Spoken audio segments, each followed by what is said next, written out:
You're listening to the Fresh Hell podcast. Fresh Hell contains stories of a disturbing and often graphic nature and is intended for a mature audience. Please don't let your kids listen to this, or they might turn out like us.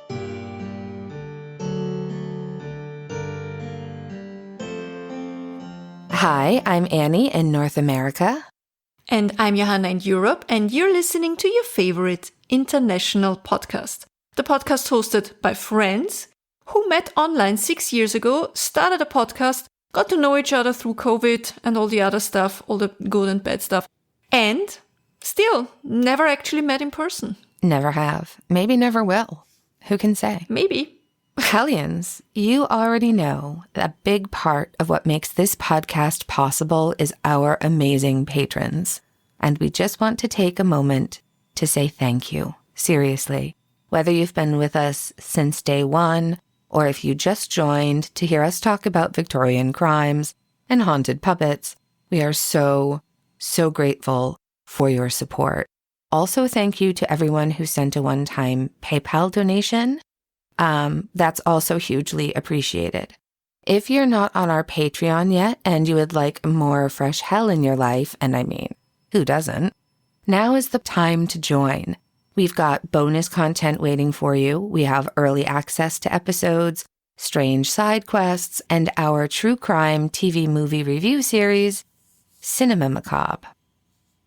And speaking of that, well, I'm away being a well-adjusted person for just a few weeks. I'm going to try so hard. Johanna will be doing Cinema Macabre minisodes all on her own, covering old-timey movies. I'm really looking forward to seeing those. Yeah. I have thoughts. I bet you do. She's going to spiral through the celluloid archives, and so you don't want to miss that. You can join us at patreon.com/freshhellpodcast. And to all of our current patrons, you are the absolute best. Thank you for keeping this podcast weird and alive. Thank you so much. So much. All right. When we left you last week, we discussed traits that all crocodilians share. What makes these prehistoric predators such efficient hunters, as well as some of the early history of the North American alligator. If you have not yet listened to part 1, do so, because there's no recap. We're picking right up where we left off. And before we get into the specifics, I do just want to mention that, number 1, I have family here working on my house. They're painting my house. Brothers are the best. So you may hear noise in the background, but I'm not being broken into. I'm getting my house painted.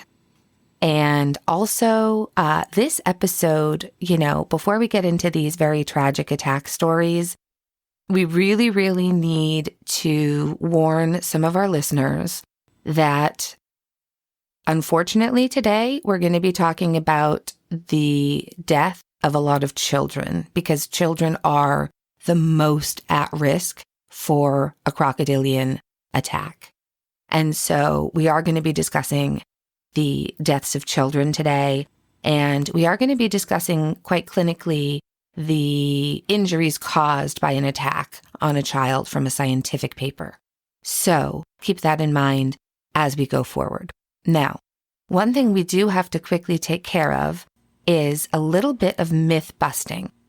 We touched very briefly last week on how enslaved people and poor people were at much higher risk of an alligator attack. Among the sources for these episodes we mentioned last week are a bunch of articles by Mark Barrow. Mark Barrow is a history professor at Virginia Tech, and he's written 2 books and is the co-author of 2 textbooks. His current research focuses on the changing attitudes of human-induced extinction in the United States from the 18th century to the Endangered Species Act of 1973. So we're going to be talking more about that Endangered Species Act later on. I read several of his articles, as well as some articles about his work, including his current plans of releasing a book on alligators. I searched for said book because what I read about it was so impressive and exactly the kind of information that I was hoping to find in this episode, so I reached out for more information.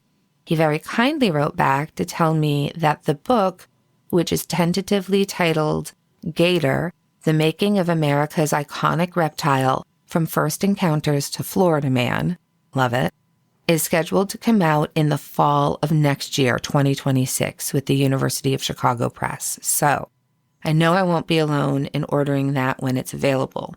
So there was a great article from July 1st, 2022 on the Virginia Tech website.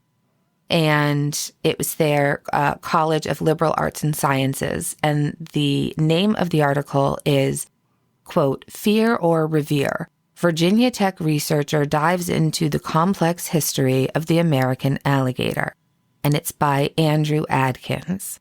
It's a fantastic article, and I am now going to read to you from it because it is excellent in both content and quotation from Professor Barrow. And you know, none of us are looking to reinvent the wheel. Adkins writes, quote, across more than 20 years, Barrow has collected a vast array of sources to explore the book's historical and cultural themes, from archived newspaper articles and documentaries to tourist brochures, souvenirs, and postcards. He's devoting 2 chapters to how the alligator emerged as a marketing tool following the Civil War. Amusement parks, circuses, and fair promoters frequently touted their traveling alligators. The species, quote, became the star and leading attraction for seasonal tourists who began flocking to Florida in the late 1800s, initially on river steamboat excursions, and then in the form of many popular attractions known as alligator farms, said Barrow. Simultaneously, hunters took part in hide trade that decimated the alligator population in the wild, leading to early predictions that the species would soon face extinction. Barrow also plans to describe the use of the alligator in perpetuating racism. Particularly, he said, how white people used the species as part of an ongoing campaign to control, oppress, and humiliate people of color. Claims that alligators had a penchant for the flesh of black people began circulating in the mid-18th century, according to Barrow. The falsehoods amplified over the next 100 years with the circulation of images depicting caricatures of black people being threatened or attacked by alligators. Quote, these highly racist images, which proliferated on stereo view cards, photographs, sheet music, trade cards, postcards, and product advertising, remained pervasive until the modern civil rights movement, Barrow said. Later in the book, Barrow will examine the brief, problematic trend of Americans keeping alligators as household pets. Live baby alligators became a popular souvenir for tourists returning from Florida in the late 1800s. Oh, this is so bad. One fashion trend even involved tying newly hatched gators to brooches as a form of animated jewelry, Barrow said. That's awful. Often, quote-unquote, pet owners would quickly realize they didn't want to cohabitate with alligators after all. Quote, many alligators were released in the wild. A few were donated to zoos, and others were simply flushed down the toilet, leading to the pervasive myth about alligators inhabiting the sewers of New York City and other metropolitan areas, Barrow said. The book will also track efforts to save the alligator from extinction and how the species became a kind of canary in the coal mine warning about environmental dangers. Barrow will also investigate America's modern relationship with the alligator. He will consider the symbolic use of the alligator by his alma mater, the University of Florida, which has become synonymous with its gator mascot. Barrow even plans to wade into online memes such as the so-called Florida man stories, often focused on Floridians engaged in bizarre situations involving alligators. End quote. That's the first time I heard about this kind of live, I don't even want to call it jewelry. That's horrible. I've seen it before with bugs. I just know about the fish and the bugs and the keychains and stuff like this, which is also a horrible. live baby. That's a baby. That's somebody's baby. Like, no. But you can still get them. A friend of mine just posted this meme of someone was somewhere where they had a whole bunch of taxidermied baby alligators dressed up in like, I'm not really sure, like can outfits, I want to say. It was just bad. I do have a cross interest in bad taxidermy, but I hate to see this kind of stuff. It's just... I hate it, yeah. Yeah. So as you can tell from the part we read above that article, this book is going to be a really fascinating, deeper dive into this subject. I'm really looking forward to reading that book because obviously we're here to talk about the macabre, dangerous aspects of things, but there's a whole lot of fascinating information of which we can only share a small amount, right? One unfun fact I have to bring up is that when I was researching this, I came across an aspect of this that absolutely horrified me. I messaged Johanna and I was like, I keep finding stories of black babies being used as bait for alligator hunters. You'd see stories of this over and over again, things in the paper saying, the baby was, usually unharmed and the baby's mother was paid like $2 for her troubles. Can you imagine? But this is the thing. So I was super relieved when I found out that this was actually not something that happened. I mean, to be fair, I wouldn't be surprised if this thing happened at some point because humans can be absolutely terrible to one another. But the overwhelming consensus is no, that this did not happen. This was just a joke. Very troubling is that they wouldn't want to harm their own property. And you know how I mean that. I do. 100%. Yes. And so initially when I found out that this was a myth, I was like, oh, well, thank goodness this wasn't something that really happened. But then you realize that it's because of the racism. It was so ingrained into society. Like so many people were taught from birth that these people were other, were less than. And it's been different people over different periods of time. But in the history of America, there's certainly, the slave trade and the Trail of Tears are sort of our two great shames, right? And it's a nightmarish combination of racism and exploitation creating a myth. There are posters and postcards and all kinds of, gator bait with a little child on it. There's a disgustingly infamous portrait of a group of black babies. It's sort of like got Anne Geddes vibes.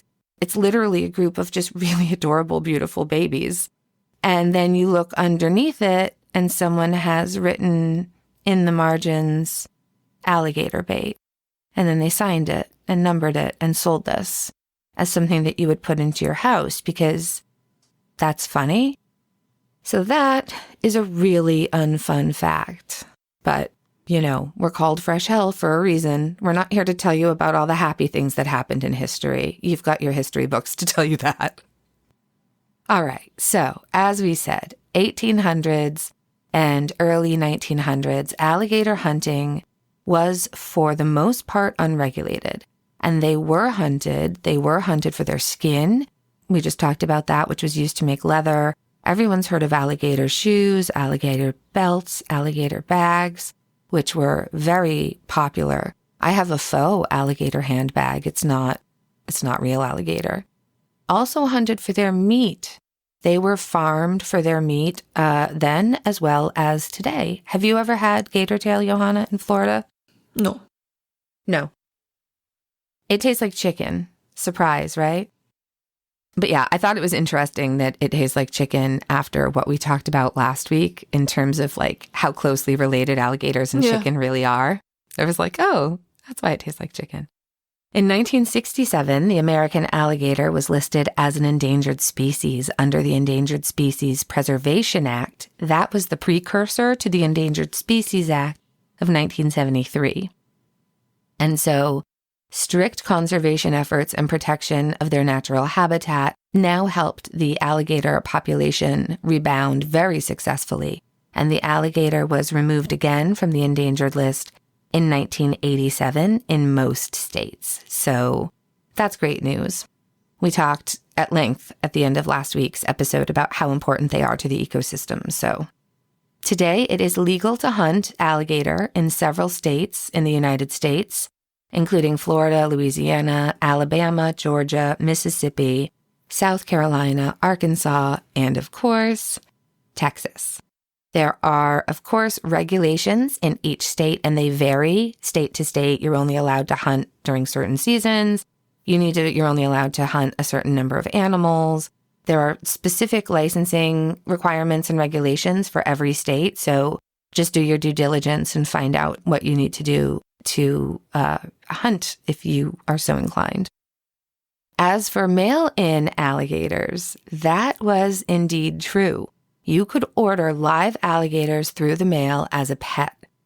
In fact, in Season 1, Episode 2 of Leave It to Beaver, the storyline revolves around Beaver and Wally secretly ordering an 8-foot alligator from the back of a comic book. And when they arrive, they find out that it's a tiny baby alligator, not the 8-foot man-eating monster they were expecting. I love how they're like, oh no, it's tiny, what do we do? Not because it's an actual alive alligator, but now they're like, we don't know how to take care of this thing. It's a baby. I know nothing about beaver. Nothing.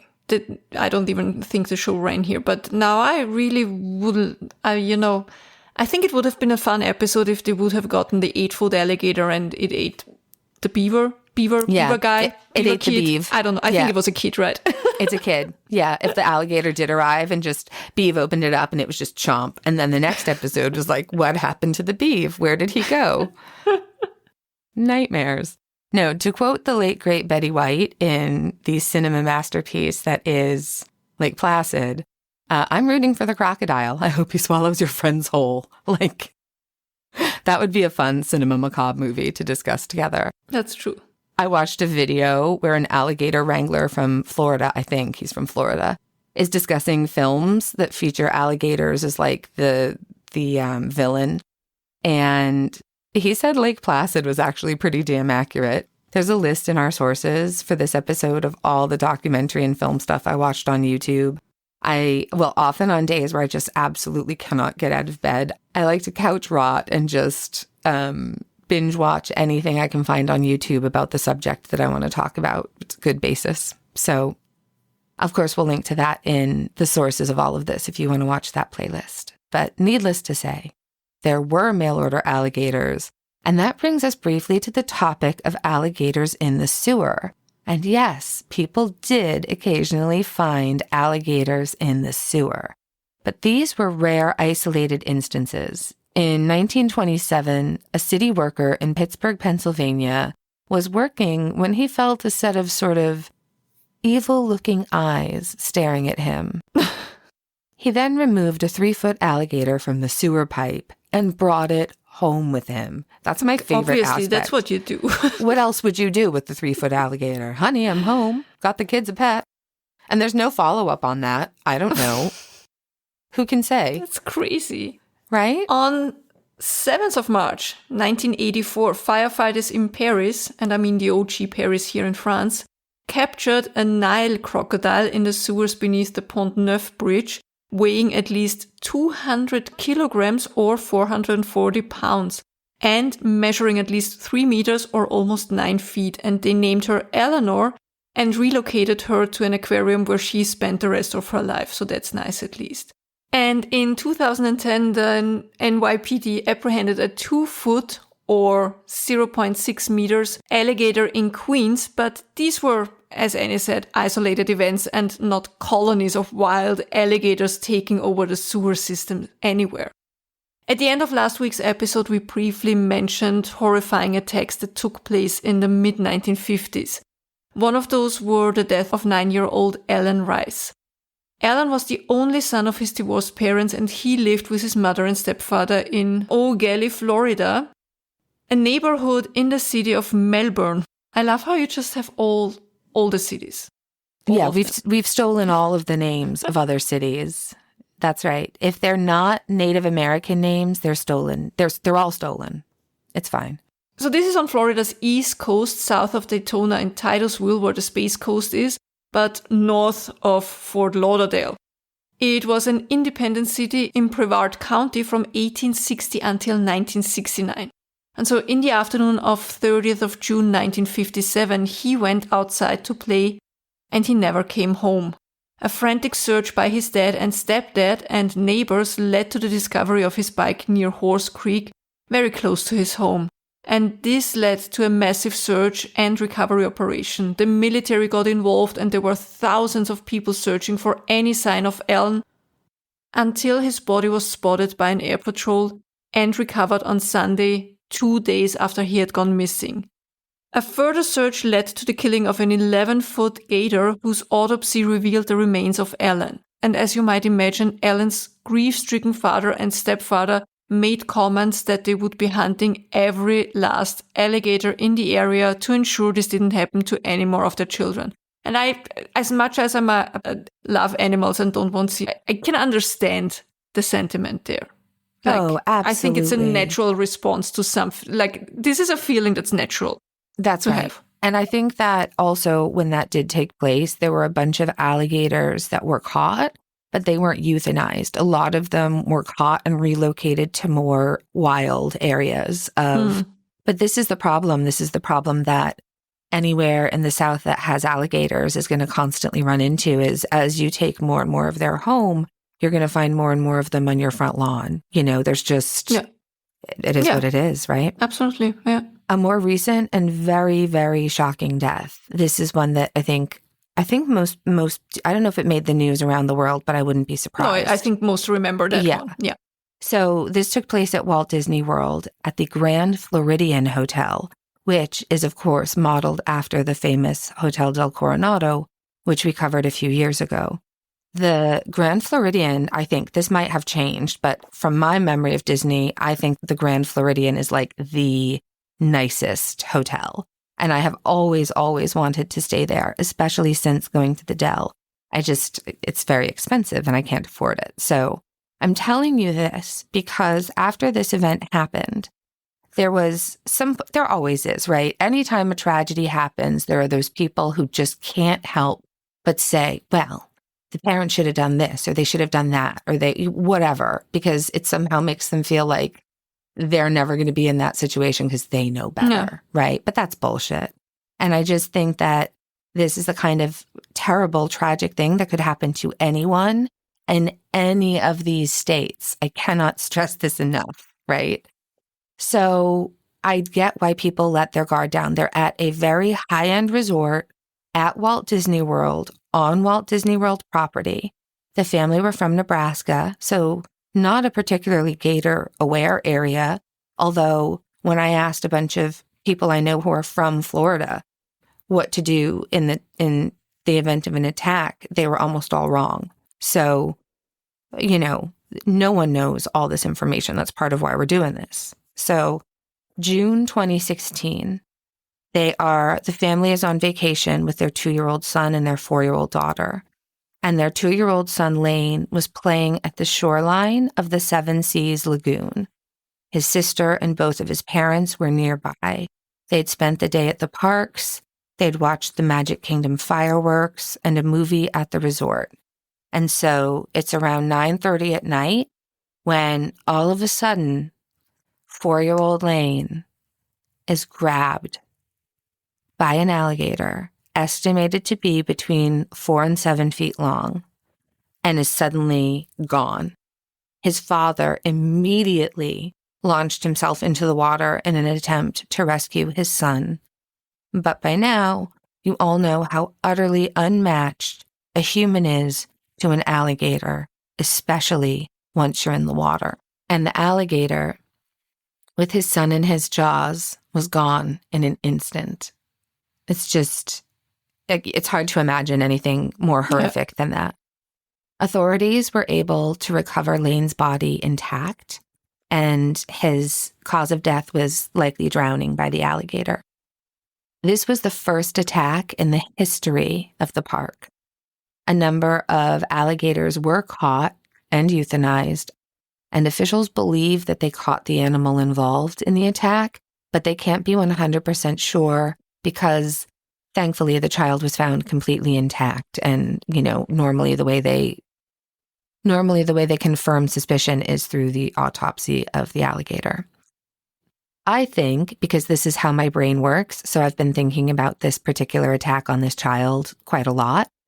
And I really think that there's a very good chance that this child was, even if dad had been able to do anything, I think that child would have been gone pretty much instantly, because the reports of the incident say he was playing in ankle-deep water and basically an alligator launched itself out of the water, grabbed him by the head, and disappeared in like a blink.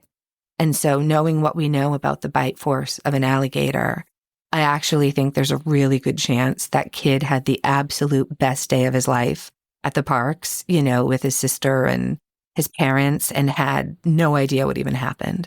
I really do think that there's a chance it was just here one second, gone the next. But his family, oh my God, you can't imagine it. I mean, you can't do anything but watch in horror. That's it. It happens so fast. Fast. Yeah. I watched quite a few videos of gator attacks that were non-fatal on people. You can find them. They're all over YouTube.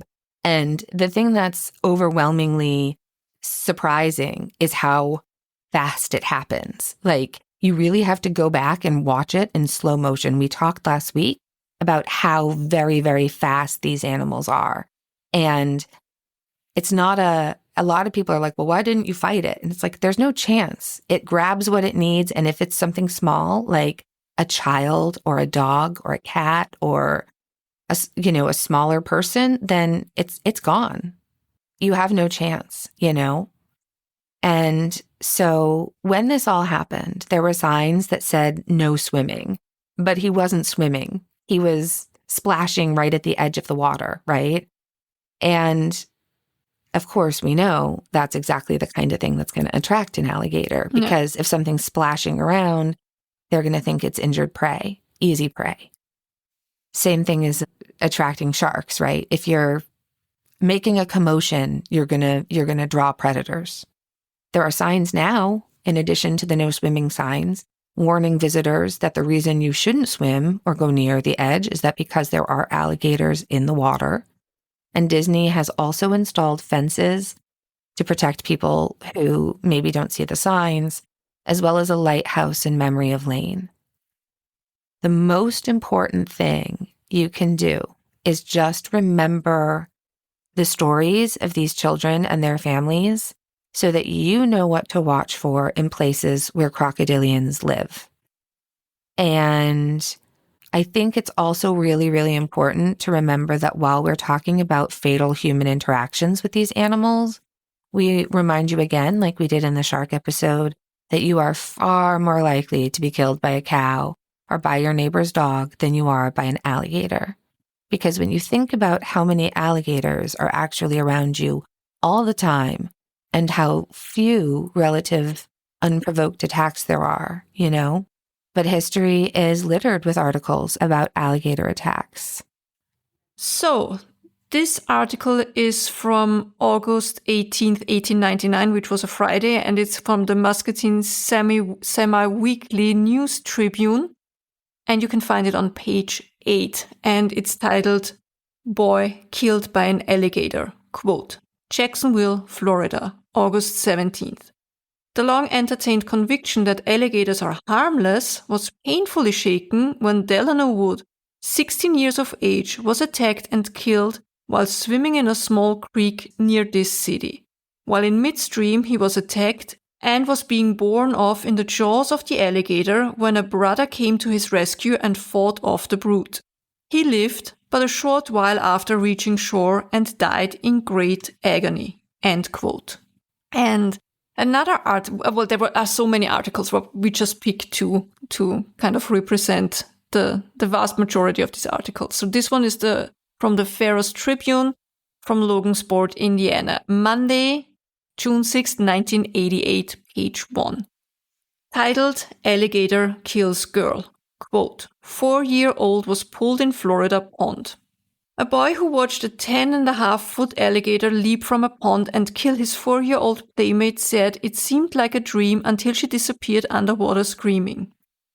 Game officers fired 5 shots to kill the bull alligator about 5 hours later after spotting the reptile on the bank of Hidden Lake with the limp 31-pound body of Erin Lynn Glover in its jaws. Erin, who was nicknamed Gizmo, was splashing through ankle-deep water along the residential lake with her 8-year-old brother, Justin, their Labrador puppy, and neighbor Jason Kershanik, 9 on Saturday evening when the gator leaped out and snapped up the girl in its teeth. While she was kicking, she must have kicked the alligator, Jason said Sunday. Right when she stopped kicking, the alligator jumped up out of the water and started biting her 2 times in the stomach. Then he dropped her and she crawled away, and then he got out of the water more and grabbed her from the back and went in the water. It was pretty quick, Jason said. It seemed like a nightmare, a dream. But then the way she screamed when I saw the blood after he went in, then I realized it was real.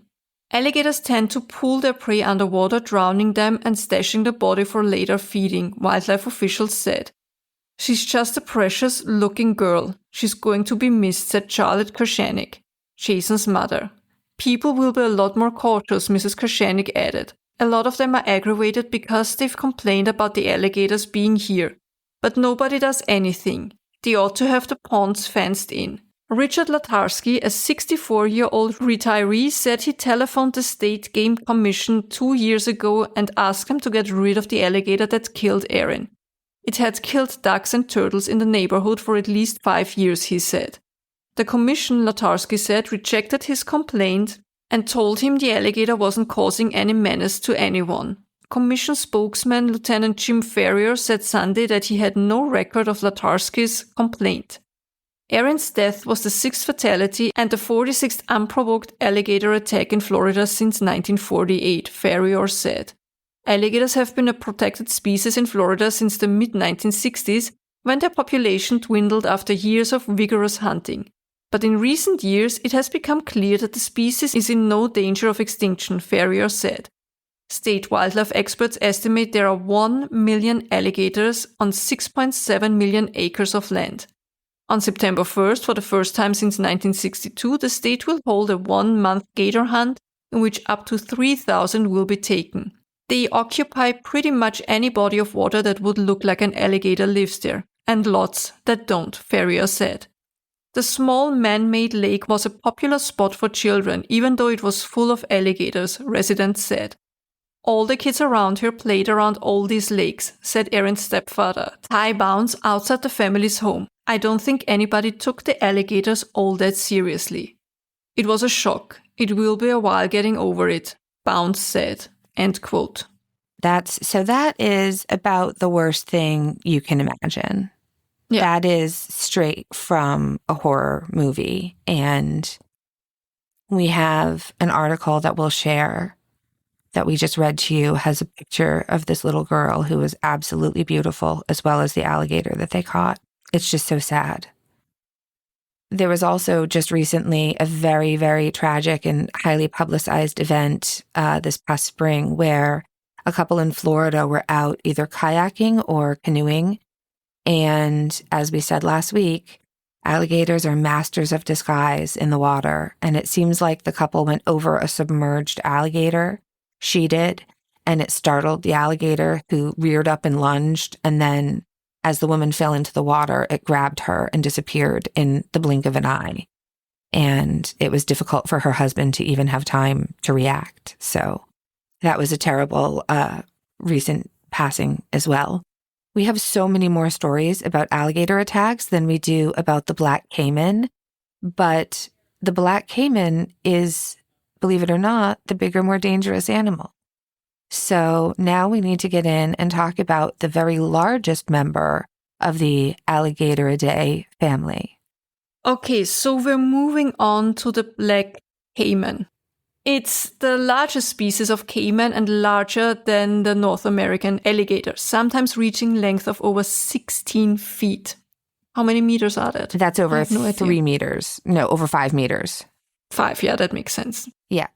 They are native to the Amazon basin, where they lurk in slow-moving rivers, lakes, floodplains, and swamps. And they're also found in Brazil, Bolivia, Colombia, Ecuador, French Guyana, Peru, and possibly Venezuela. When we compare the black caiman to the North American alligator, the general consensus is that they are bigger, darker, and harder to see. And that's crucial, they are a lot more aggressive than alligators. Alligators are generally known to avoid human contact unless fed by people. This is why it's so important to never, ever, ever, ever, never, ever, we said it last week, we're saying it again, never, ever, ever, ever feed wild animals. But more on that later. But for the most part, an alligator will go out of its way to avoid a human. A black caiman, like many crocodile species, will attack you for the fun of it.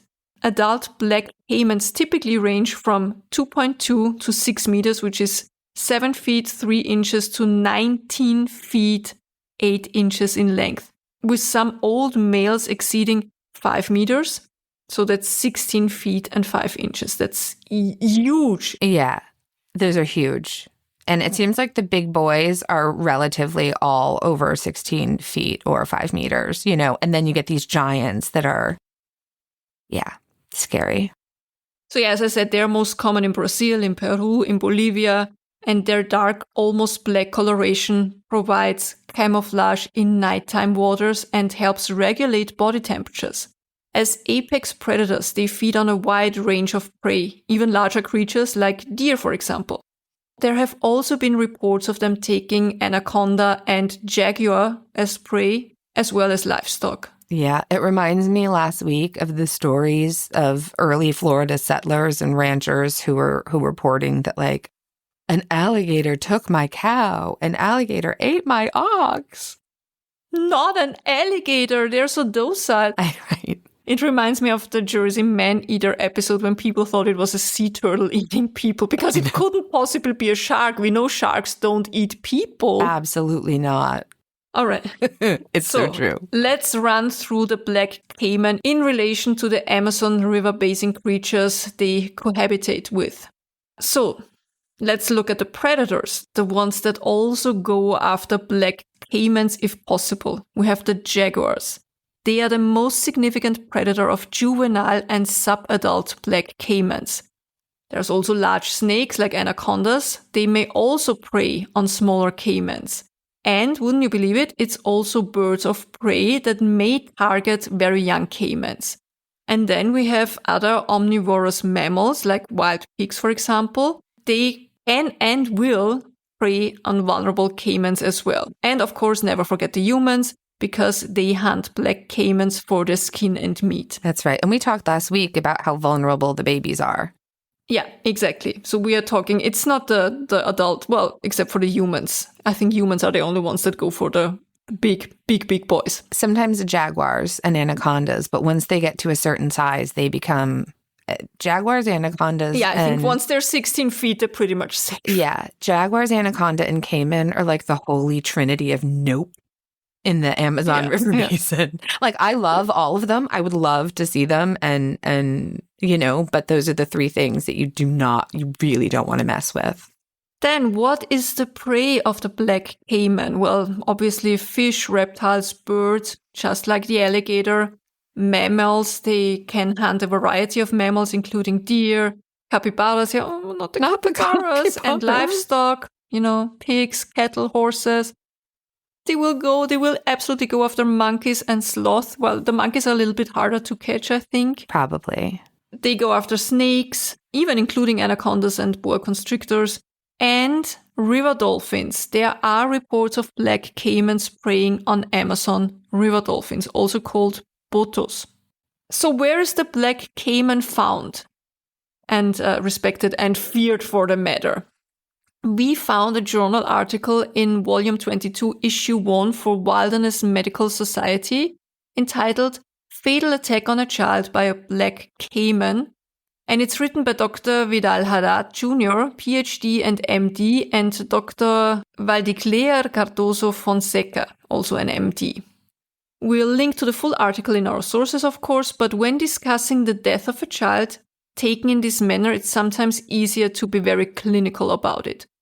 Also, we are very happy to see that reports like this exist so that physicians and doctors can learn from each other. Okay, so this is edited for length. If you do look at the original, there are graphic photos of injuries, so please be aware of that. We chose this because of the similarities in this case to the 1957 case of Alan Rice.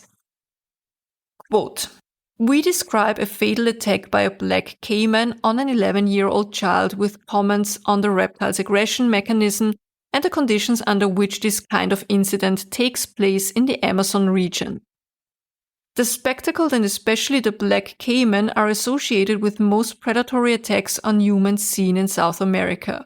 The black caiman can cause death or serious injury through physical trauma, blood loss, and severe secondary infections, especially in attacks by large-scale specimens." Sorry to interrupt here, but this is true of all crocodilian attacks. And ironically, it's kind of an interesting fact because with alligator attacks on other alligators, for example, when you have two males challenging each other for dominance in a body of water or a section of a body of water, they can really, really, as you can imagine, injure each other very, very badly. And yet they somehow survive incredible injury. And so a study was done that found that wild alligators have blood with both antibiotic and antiviral properties. So injuries that they cause to one another, they are surprisingly likely to survive. They've also done studies and learned that alligator blood is active against West Nile virus, the herpes simplex virus, and HIV-1, which is amazing. Right now, it's still only being studied in a lab, but between all of these amazing blood qualities and the regrowing of the teeth, it's going to be really interesting to see what we can learn from these ancient animals going forward. But of course, ironically, if one bites you and you survive, you can pretty much guarantee a terrible infection. I mean, this goes for most animals, even our beloved pets. I have a friend who got a little bite. A little bit bit by her chihuahua. No, it was not even a full-blown bite, like just caught her. Broke the skin. And she got a really bad infection. It took weeks and weeks and several rounds of antibiotics to heal. And don't get me wrong, if another human bites you, it can have the same results. I think in general, let's just say bite equals bad. Yeah, it's a lot of bacteria. Yeah. So back to the article. Quote, 7 children were bathing on a Sunday, February 7th, 2010, using an area flooded by seasonal water in the first Icarape. Icarapes are small channels bound to large rivers that crisscross the woods and are major transport routes for locals. The site is located on the riverside of the confluence of the Mamoare and Novo Pacas rivers in Guajara-Mirim, a town in Rondônia state in the Brazilian Amazon. Around noon, one of the children was attacked by a black caiman, previously unobserved. The victim was an 11-year-old girl who lived in the neighborhood. A fisherman who was nearby said that he saw the reptile with a girl trapped in the mouth, but that soon disappeared. Police, firefighters, and members of the community tried to recover the victim's body during the afternoon and part of the night. At approximately 8 p.m., noting underwater movements and bubbles on the surface of the river, a local resident spotted the animal about 100 meters from where the attack took place. At the first shot of a firearm, the animal emerged with the victim still trapped in its mouth and was killed by 7 shots from a 12 caliber rifle. The reptile was identified as a black caiman, measuring 13 feet, which is 4 meters and 21 centimeters, and weighing around 350 kilograms. I think that's over 700 pounds. Yeah. The animal was then led to the town of Guajara-Mirim by the Environmental Police Command. The child's body was sent to the morgue of the regional hospital. The child's initial autopsy, performed by one of the authors, revealed different cutting, perforating wounds of about 2 to 3 centimeters in length, more evident in the thorax, lower limbs, and buttocks. There were no large lacerations or tearing of extremities. The victim sustained a fracture of the right femur with teeth marks from the animal on the thighs. The lungs were filled with water, and cause of death was identified as drowning. Injuries caused by caimans have a similar clinical profile to those of sharks due to the potentially large wounds, blood loss, and secondary bacterial infections. The method of attack is different as alligators and other crocodilians come close to the victim using their camouflage ability, then attack suddenly and swallow small prey whole. If the victim is a large animal, it is dragged into deep waters and drowned. The victim should be treated as soon as possible with copious irrigation of wounds, immediate surgical debridement, containment of bleeding, fluid resuscitation, treatment of possible fractures. The jaws are closed by powerful muscles and broad-spectrum antibiotic therapy. A black caiman is a fearsome predator. It can reach 6 meters in length, weigh half a ton, and is extremely fast. An attack by one of these animals is almost always fatal, especially when it is an adult specimen, average length of 4 meters. Its 70 to 80 teeth, suitable for clamping down on its prey, add to the force of the jaw and prevent any reaction from the victim. The accident in question partly illustrates the predatory tactics of crocodilians. The attack occurred without anyone present aware of the caiman's presence, illustrating the silent form of approximation. With the victim trapped in its mouth, the animal submerged to drown her and remained under the water for hours, presumably allowing early decomposition to facilitate the later disarticulation of the victim. Probably due to the animal's death before devouring its victim, the autopsy revealed that the child's body only had teeth marks from the animal and a fracture of the femur in the bite line, possibly caused by the initial attack. There were no large lacerations on torn limbs, common in corpses eaten by crocodilians. This case stimulates reflection on the uncommon incidence of caiman attacks. Throughout the Amazon region, the seasonal flooding period increases the risk of snakebite accidents and attacks by caimans due to the proximity to human habitats. End quote. It's such a good journal article. I love it when we find something like that because, as well as that initial article about Barrow's book coming out, because it gives us so much clinical, factual information from the perspective of a professional that it's these are just gems when you find them. Yeah, that's such a sad story. I had no idea that black caiman, I just didn't know anything about them. I assumed that all the caiman were little. Right, I always thought like caimans are really not that big of a thing or a deal, not that big of a deal. But they likely kill a lot more people than the alligators do. That's it. And it's also reasonable to think that I think part of that is just the reporting population, right? There are large populations of people who are thriving in the Amazon River Basin, but they're not regular reporting to people on the internet. So while many of us will never be able to afford to visit the Amazon, I know that a lot of people in Florida, Louisiana, and other places, and other people who will be planning to visit these locations as a guest, right? I mean, Amazon River Basin is a dream vacation trip, and lots of people travel to Florida or Louisiana for all kinds of reasons. So how do you protect yourself and your pets from these lizards? Yeah, the pets part is very important here because one thing you see over and over again in description of alligator attacks is that the person is walking their dog when the alligator attacks the dog. And this is, I think, every pet owner's worst nightmare. Like my biggest fear, we don't have crocodilians here, my biggest fear is always that I run across a wild boar. Yes. Especially in spring when they have young ones. So yeah, I can imagine that living in an area with gators or crocodiles, that's really, yeah. Yeah, for sure. Here it's like bears and coyotes would be, those are the things that I worry about. And mountain lions, now that my friend from Colorado told me about mountain lions, yikes. But any dog is exactly the size of what an alligator would want. Even my Great Dane would be something an alligator. I don't really worry about opus when it comes to coyotes, but I absolutely need to worry about opus when it comes to alligators. So if you're any of the states that have alligators, which are, of course, Louisiana, Florida, Texas, Georgia, South Carolina, Alabama, Mississippi, Arkansas, North Carolina, and Oklahoma, please take care. walk your dog away from the water. Don't walk right along the water's edge.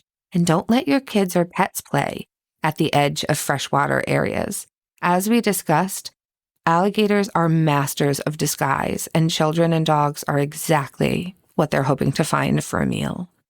Remember what we said about them digging their own wallows, right? And remember that anything that even resembles a large puddle should be approached cautiously. And if you see baby crocodilians of any species, it doesn't matter, alligators, caimans, crocodiles, whatever, keep in mind that the mother is somewhere nearby. She's watching and she's listening and she's absolutely ready to protect her hatchlings. Be particularly careful during spring, which is often mating and nesting and hatching season. If an alligator feels threatened, it will hiss and they might rush you a little bit in the hopes that you'll back away. So if you see this behavior, back away slowly and deliberately.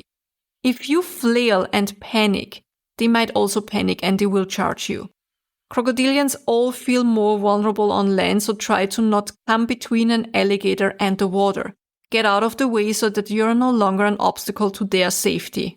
And now we have a more detailed breakdown of alligator safety, and this comes directly from the Crocodile Specialist Group. So we're just going to run through this quickly because it's important and it's also interesting. So they say, let's see, this is the Crocodile Specialist Group. So they're talking about reasons for unprovoked attacks are considered to include hunting for food. All crocodilians are opportunistic feeders. If they are hungry, if they need a meal, so you might be mistaken for something that is in their diet. They say that with increased body size, most crocodilians shift to larger prey, and humans are well within the range of prey that can be taken by a larger crocodilian. They do note that gharials are an exception to this, remaining almost exclusively fish eaters, despite some reaching a very, very large size. Some will attack, especially saltwater crocodiles are highly territorial, and they will attack you if they think you're intruding on their territory. We already discussed that they will attack you in defense of their nest or their young. Crocodilians, it's really cool. They make this noise from inside the egg. We talked about it last week when they're ready to hatch. It's kind of a kind of noise. And they make this little noise. And if mom hears this, mama's coming, because they make different tones and different, based on what they're seeing. So as we said, don't disturb nests, don't disturb hatchlings, stay away from babies.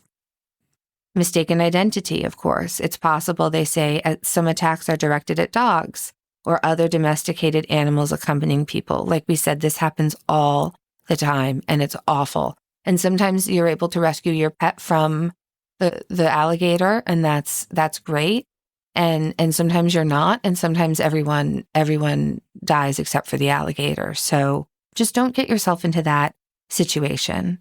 Crocodile Specialist Group also says that, quote, fishermen checking nets, discarding offal, or divers with fish attached to dive belts may also be mistakenly attacked by crocodilians attracted to the fish. And of course, self-defense. And they say that, of course, like most wild animals, crocodilians will defend themselves if provoked.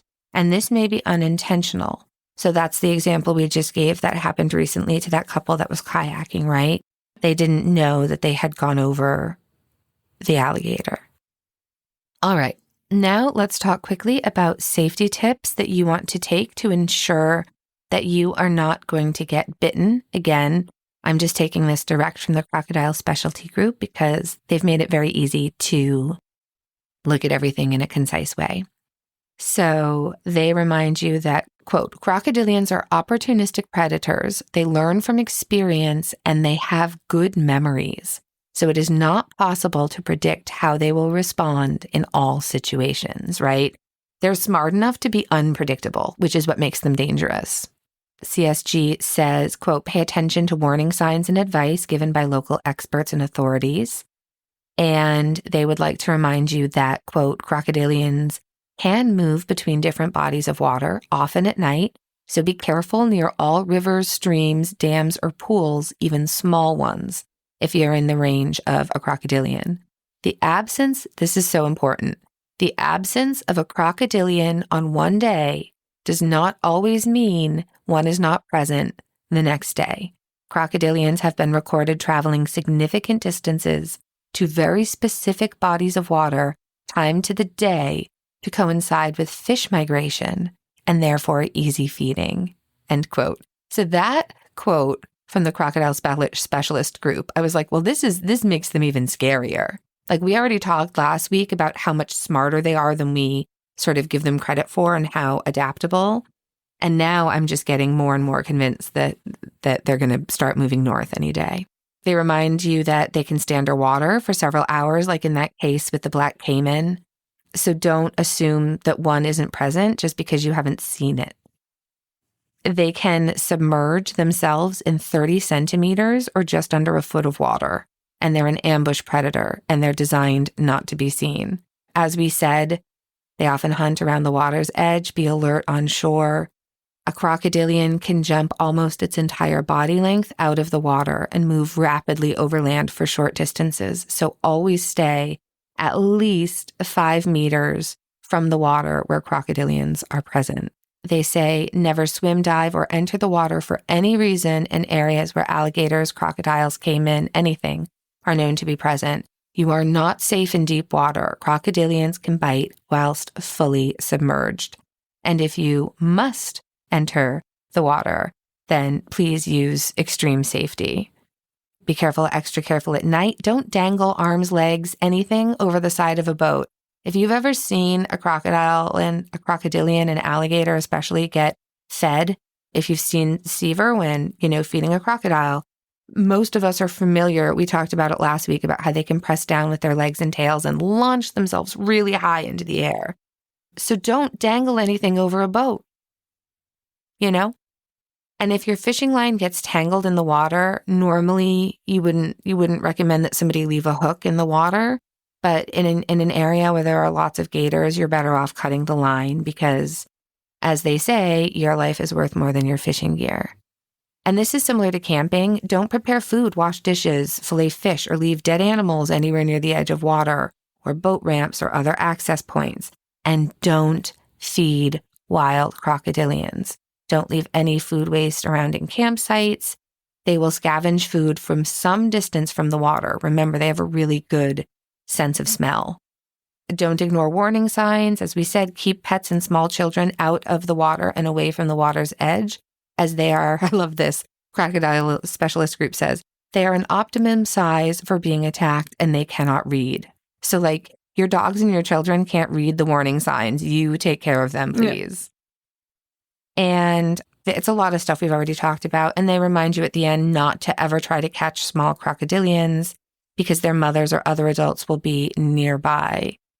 End quote. So that was all from their website. It's a great resource. And then, of course, this wasn't on the official Croc Specialist Group website, but I would like to take a moment to remind everyone again to go ahead and use that peephole before you open the door if you live in a place where alligators also live. One evening in March 2024, a man in Daytona Beach, Florida, heard someone at his front door. His son was expecting someone to show up for his son, so he went ahead and just opened the door. But it was not a friend of his son's, as he suspected. Instead, when he opened the door, a 7-foot, 10-inch long alligator, which is, a little short of 3 meters, lunges into the door the moment he opened it and bit him right on the thigh. He survived, but let that be another reminder to please check who's at the door before you open it. Police at the scene, in the articles I read about it, just reminded folks. They were like, listen, folks, it's mating season, so, I think that can't happen to the younger generations anymore. They don't open the door. Nobody they don't opens answer the phone door. and they don't open That's the door. That's right. They know. It's only going to happen to older folks. Yeah. What if you're bitten? Fight.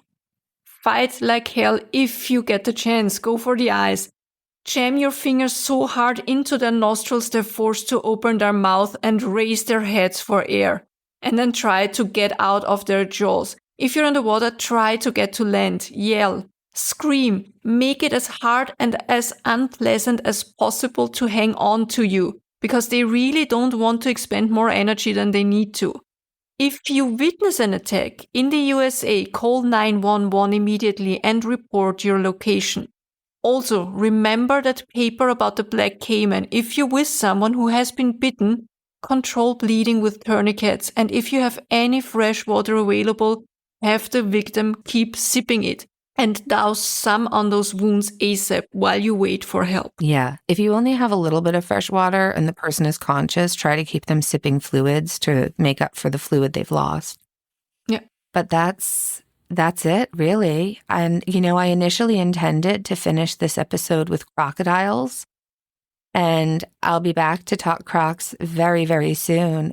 The problem was there was just too much to talk about with all of this. We needed to cover the alligator attacks. We needed to talk about the black caiman, and there just wasn't enough space to get into the true crocodiles. So stay tuned. There'll be another one coming soon about them. And that's more or less why we decided to title this episode In a While Crocodile, because, it works. I'm going to get there. In a While Crocodile, coming soon. Stay tuned.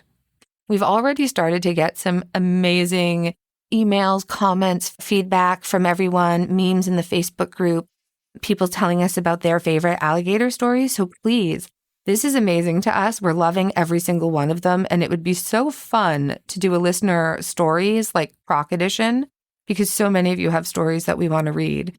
So if you have a favorite Croc story to share with us, please email us at freshhellpodcast@gmail.com and put Croc Talk in the message title. That would be great. It would be so fun to share these stories with everyone. I had no idea how common it would be for people to have stories about them. How should I know? I'm over here in Europe. I know. Crocodiles too. Even if we haven't covered them yet, they're coming. So send in your stories. Yeah. And I just want to say, don't worry, Aussies. I know they're ready because we've talked about alligators and it's oh, please tell me all about your scary alligators, because saltwater crocodiles are on another level. Plus, of course, we have to talk about Steve Irwin, our beloved Steve Irwin. So there's a lot still coming, for sure. So something good. So I have a couple of movie recommendations for my something good. One is we just went to see the new Superman movie in the theater. Spoiler alert, the dog's okay. Nothing happens. I had to look that up before I went because the dog is heavily featured in the film and reminds me so much of Opus. If you know, you know. And I don't think I'm ruining anything by telling our listeners that the dog's okay. The dog is fine. The dog is good. So that was a joy to watch. And then the other thing that I finally watched that Paul has been trying to get me to watch, I was supposed to go see it with him, but I had a terrible migraine when he went to see Sinners in the cinema. And he came home and he was like, you will love this movie. You have got to see Sinners. Have you seen it? I watched it, yeah. What did you think? Did you hate it? I didn't like it. I loved it. What I liked about it was the one scene that was I assume it was a single shot, a tracking shot with the music through history, through the centuries. I loved that part. That was an amazing scene. I kept saying to Paul, I want to go back and re-listen to our episode about Robert Johnson. And because there were so many parallels, that was the part I liked. Yeah, to the old juke joints and all that stuff. And I also like that I actually was there at the crossroads. I saw that. Yeah, I spent 2 nights in what's the place called? Forget. I do too. And I need to. It's been. You know what? We've done a lot of episodes now. But I thought it was beautiful. I loved the music. And I thought that it was a visually beautiful, absolutely. Yeah. Those are the things that I really loved about it. The story was great. It was fine. But I loved the music and I loved the visuals. I thought it was just so pretty. So, yeah. And also I have to mention, of course, that my brothers and birth mom are here painting my house. It was kind of a surprise. So again, you might hear stuff in the background, but I can't even begin to thank them. I love having brothers. It's great. How about you? My something good is also about our house. we have still a lot of old furniture from the former owner here. One of them was in the entrance, like an open coat hanger, and like I hated it. Like it always looked chaotic. And I then put in an open shelf for the shoes, but also that was chaos. And you know, when you enter your home and you're just like, ugh, yes, I can't even look at this mess every day. I decided, I asked my husband, would it be okay if I spend a little bit of money and I know we haven't even started renovating downstairs, but you know, just put in new furniture at least so it looks nicer, and the furniture we can then still use when we, you know, after the renovation downstairs. So it's going to be fine. That's right. So I measured everything, threw out all the old stuff except for the open shelving. I changed that. I put in some doors and some baskets, and now it looks so nice. And I have a new so good closet there.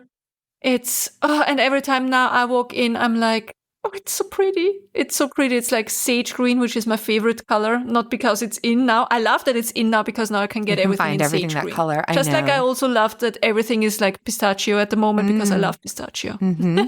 I do. I know it's so exactly I'm profiting what off you this mean. trend. Yes. Yes. So yeah, that's my something good for this week. I shared some photos and videos on Facebook. I'm gonna share some. I'm trying to make a video compilation of my summer things that I did this summer, basically, and then share it on Patreon, like when summer is over. Yeah. I don't know if people are interested in that, but yeah. Nice. All right. If you enjoyed this episode or any of our other episodes, please don't forget to rate, review, subscribe, follow wherever you listen. It helps more people find us. And frankly, we could always use a few more souls in our swamp. We want more. Also, you can leave comments under every episode on Spotify and on YouTube, which we love. Usually one of us will respond. Yeah. If you want to hang out with fellow Hellions, come join our Facebook group, search Fresh Hell Murder. We haven't mentioned it in a long time. If you just put in Fresh Hell Podcast, I think the mummy group comes up. Not mummy like the Egyptian ones, the moms, the mom group. Yes. That led to some awkward misunderstandings, I think. Yeah, we're Fresh Hell Podcast. They're What Fresh Hell. Yeah, exactly. So don't get confused there. Yeah, but our Facebook group, it's private. It's very cozy. It's a little bit unhinged and weird, but there's always so much helpful conversation going on. Like I just saw a post the other day where somebody couldn't sleep because somebody tried to break into their home, I think. Yep. And they were on the other side they were in Europe. So all their people were asleep. And so they asked, is somebody there just to talk me through all this, you know. Yep. Bad feelings, and yeah, somebody was there and helped out. I know. I woke up the next morning and saw that whole exchange, and it made me so happy. Yeah, completely. Yeah. You can also follow us on Instagram at Fresh Hell Podcast, where we post some photos for each episode and now and then some private stories. That's right. In the stories. Yeah. If you want to send us a weird story, a case suggestion, or your most cursed Halloween tale, don't forget, we need your spooky stories that you've personally experienced for our annual Halloween episode. You can always email us, as we said, at freshhellpodcast@gmail.com, especially now because, as we said, we've started collecting stories for our annual Halloween listener episode. So if something spooky or unexplained has ever happened to you, this is your moment to tell us all about it. We also have a P.O. box for your cryptic postcards and gator-themed stickers. You can find the address on our webpage, freshhellpodcast.com. And of course, a massive thank you to our patrons. You're the reason we can keep doing this show, and we appreciate the hell out of it. If you want to support the podcast, come and join us on Patreon. Check out our retelling of shows like Candy or Inventing Anna. As we said in the beginning, over the next few weeks, you can hear my upcoming solo Cinema Macabre minisodes about gloriously weird old-timey films. And you can join us at patreon.com/freshhellpodcast. And don't forget to recommend us to our friends. Don't forget to recommend us to our friends. Don't forget to recommend us, please, to your friends who don't know us yet. That is the easiest and most effective way to spread the word and support independent, women-led podcasting. Thank you so much to everyone who keeps supporting us. Yes. And that's it for today, this week. Tell your pets we said hi. Hug them, cuddle them, treat them kindly. Be kind to your fellow human beings. And once in a while, be kind to yourself. That's right. Remember to love the unloved. Be kind to the rats and bats and snakes and alligators and yes, even spiders. Yes, I saved them from the sure death in the fiery pits of my oven. There's one in the corner right now. It's one of the ones I do not care for with the spindly legs, but it's fine. I'm fine. This is fine. All right. And as Churchill once famously said, if you're going through hell, Keep going. Tschüss. bye.